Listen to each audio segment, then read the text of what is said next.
27 Μαρτίου και μία μέρα σαν κι αυτή το 1968 φεύγει από τη ζωή ο Γιούρι Γκαγκάριν, ο Ρώσος αστροναύτης που έγινε ο πρώτος άνθρωπος που τίθεται σε τροχιά γύρω από τη Γη. Πάμε να ξεκινήσουμε.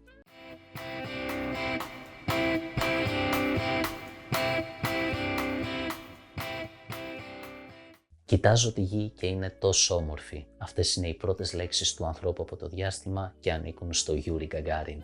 Ο σπουδαίος Ρώσος κοσμοναύτης γεννήθηκε στις 9 Μαρτίου του 1934 σε ένα μικρό χωριό 160 χιλιόμετρα μακριά από τη Μόσχα. Μετά το σχολείο ξεκίνησε σπουδές στη μεταλλουργία και παράλληλα στον ελεύθερο χρόνο του παρακολουθούσε μαθήματα ώστε να γίνει πιλότος. Ο εκπαιδευτής του ήταν αυτός που διέκρινε αμέσως το ταλέντο του και έρχεται να τον συστήσει στην πολεμική αεροπορία, η οποία και τον καλεί στις τάξεις της. Εκεί διακρίνεται αμέσως και στα τέλη του 1959 δηλώνει συμμετοχή σε ένα πρόγραμμα εκπαίδευσης κοσμοναυτών, μέσα από το οποίο επιλέγεται για την πρώτη υπανδρωμένη διαστημική αποστολή της χώρας. Η αποστολή αυτή πραγματοποιήθηκε στις 12 Απριλίου του 1961, διήρκησε 1 ώρα και 48 λεπτά και το διαστημόπλοιο του έφτασε σε ύψος τα 327 χιλιόμετρα. Η αποστολή αυτή ήταν κάτι εντελώς νέο και κανείς δεν μπορούσε να πει με βεβαιότητα ότι ο Γκαγκάριν θα επέστρεφε σώος στη Γη. Για την ακρίβεια, οι πιθανότητες διάσωσης που του έδιναν άγγιζαν μόλις το 5%, αλλά για καλή τύχη και αυτού, αλλά και όλης της ανθρωπότητας, οι εκτιμήσεις αυτές ήταν λάθος.